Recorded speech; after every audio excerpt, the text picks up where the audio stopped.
दोस्तों उम्मीद है कि आप सब खैरियत से होंगे। क्योंकि मेरा चैनल मोनेटाइज नहीं हुआ था तो मैंने सोचा क्यों ना इन वीडियोस को एक्सप्लेन करके लाया जाए। तो उम्मीद है जिस तरह आगे भी आप लोगों ने साथ दिया तो इस बार भी आप मेरा साथ देंगे। तो हम अपनी वीडियो को शुरू करते हैं। आज के हम इस वीडियो में देखेंगे कि जुजुत्सु काइसेन के सीज़न 2 के एपिसोड नंबर 1 को। इस सीज़न के शुरू के 5 एपिसोड में हमें प्री मैच्योर डेथ आर्क दिखाया जाएगा, यानी कि इन एपिसोड में हमें गोजो का पास देखने को मिलेगा जब वो एक सेकंड ईयर का स्टूडेंट था। पहले एपिसोड को शुरू करते हैं जिसका नाम है हिडन इन्वेंट्री। दोस्तों ये कहानी 2006 में शुरू होती है जब गोजो और गेटो एक ही क्लास में पढ़ते थे। हम गेटो को एक गली में जाते देखते हैं जहां पर कर्स स्पिरिट का साया है। गर्मियों के मौसम में इनकी तादाद कुछ ज्यादा ही बढ़ गई थी। गेटो को गली के अंदर एक कर्स मिलता है जो एक इंसान को खा रहा होता है। गेटो उस कर्स को अपनी टेक्निक से एक्सॉर्सल करके निगल जाता है। इस टेक्निक का नाम है कर्स स्पिरिट मैनिपुलेशन।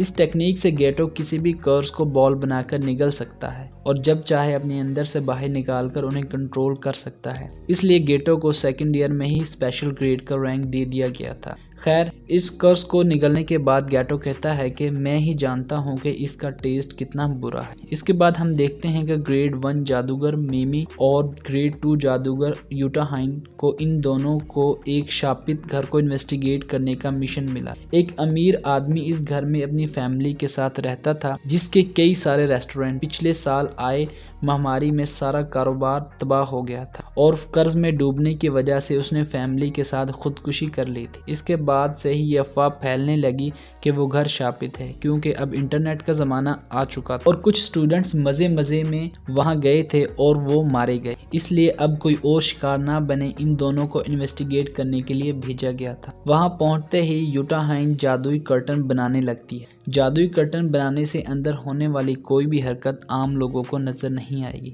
लेकिन मिमी उसे रोक देती है। अब ये दोनों उस घर के अंदर जाती हैं, देखती हैं कि चारों तरफ कचरा फैला हुआ है और मिमी कहती है कि इन दोनों को अलग अलग जाकर फ्लोर पर छानबीन करनी चाहिए। वो यूटाहाइन को सेकंड फ्लोर पर भेज देती है। यूटाहाइन सारे कमरे देखकर आ जाती है लेकिन कुछ नहीं मिलता और थोड़ी देर बाद वो एक दूसरे के ही सामने आ जाती है, क्योंकि ये सेकंड नहीं फर्स्ट फ्लोर ही था। मिमी बताती है कि वो इस जगह से कई बार गुजर चुकी है, वो किसी तरह के लूप में फंस गई है। यूटाहाइन पूछती है कि क्या ये लूप इननेट डोमेन है। मिमी कहती है नहीं, इननेट डोमेन में आसपास की चीजें भी बदल जाती हैं, यानी ये सिर्फ एक बैरियर है जो कि अंदर आने वाले लोगों को फंसा लेता है। इसकी वजह से ही आने वाले लोग फंसे होंगे और कर्स ने उन्हें मार दिया होगा। इसका मतलब है कि कर्स कमजोर भी है, इसलिए इस बैरियर से निकलकर उन्हें उस कर्स को मारना होगा। मिमी यूटाहाइन से पूछती है कि क्या करना चाहिए। यूटाहाइन कहती है कि पहले लगा था कि लूप एक सर्कल की तरह है, लेकिन ऐसा नहीं है। ये एक सीधी लाइन की तरह है जो ट्रेन के डिब्बों की तरह जुड़ता जाता है। यूटाहाइन कहती है कि हम दोनों तेजी से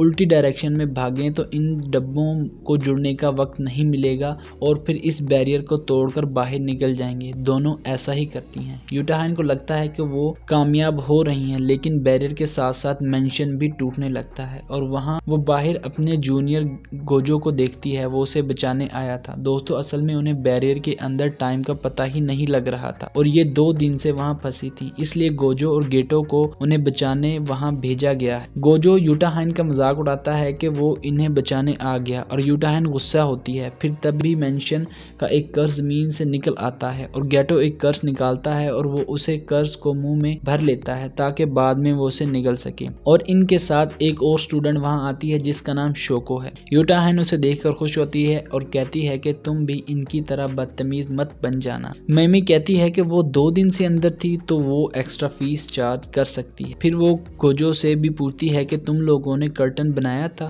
जिसे सुनकर वो तीनों चुप हो जाते हैं। फिर सभी लोग जुजुत्सु हाई में लौट आते हैं जहां उन्हें कर्टन न लगाने पर यागा से डांट पड़ती है और गोजो को इसकी सजा मिलती है। वो अब तीनों स्पोर्ट्स रूम में बास्केटबॉल खेलने लगते हैं। गोजो कहता है कि कमजोर लोगों को बचाना काफी थका देने वाला काम है और गेटो कहता है कि जुजुत्सु सॉर्सर का ये फर्ज है। इतने में वहाँ यागा आता है। वो कहता है कि इन दोनों को एक मिशन पर भेजा जा रहा है। यागा बताता है कि स्कूल में एक टेंगन नामी जादूगर है जिसकी वजह से आम और जादुई दुनिया में बैलेंस बना हुआ है, जो कि बूढ़ा होता रहता है और 5 साल बाद अपना वेसल चेंज करता है। अगर ऐसा नहीं करते तो उनकी टेक्निक बॉडी बदलकर इंसानियत के लिए खतरा बन जाएगी। जिसके साथ ये बॉडी चेंज करने वाले हैं उसको ये स्टार प्लाज्मा वेसल कहते हैं, जो कि एक लड़की है। इनका मर्ड 2 दिन के बाद होगा। गेटो और गोजो का काम है उस वेसल को सही सलामत स्कूल लाना, क्योंकि इस वेसल की लोकेशन लीक हो गई है और 2 ग्रुप उसके पीछे पड़े हैं। पहला क्यू ग्रुप जो चाहते हैं कि टैंगन इंसानियत के लिए दुश्मन बन जाए, और दूसरा टाइम वेसल एसोसिएशन जो टैंगन की गॉड की तरह पूजा करते हैं। वो नहीं चाहते कि टैंगन किसी से मर्ज करे। इसके बाद गोजो और गेटो उस होटल में जाते हैं जहां पर उस वेसल को रखा गया था। गेटो अंदर जाता है और गोजो बाहर निगरानी करता है। दोनों फोन पर बातें कर रहे होते हैं और गेटो वहां पहुंचकर कमरे का बेल बजाता। लड़की अंदर से आवाज देती है कि वो आ रही है। तभी वहां एक धमाका होता है। गेटो एक कर्स की मदद से खुद को बचा लेता है और देखता है कि लड़की बिल्डिंग से नीचे गिर रही होती है। तभी गेटो एक उड़ने वाला स्पिरिट को बाहर निकालकर उस लड़की को बचा लेता है। ये धमाका क्यू ग्रुप के सोल्जर कोकन ने किया था। उधर गोजो भी एक सोल्जर चाकू फेंक देता है और हम जानते हैं कि गोजो के पास एक शील्ड है, उसे कुछ भी नहीं होता। और पास ही एक बिल्डिंग में 2 लोग बात कर रहे होते हैं। एक टाइम वेसल एसोसिएशन का मेंबर होता है। वो कहता है कि उनके पास कोई जादूगर नहीं है जो जुजुत्सु सॉर्सर से लड़ सके, लेकिन उनके पास पैसा बहुत है, इसलिए वो कोई किलर हायर कर, इसलिए वो इसे लड़की को मारने के लिए किलर का नाम जेनिन बोलता है। लेकिन वो कहता है कि उसका नाम जेनिन नहीं फुशिगुरु है और ये उनका ये काम जरूर कर देगा। ये एपिसोड यहीं ख़त्म होती है। मिलते हैं अगली एपिसोड में।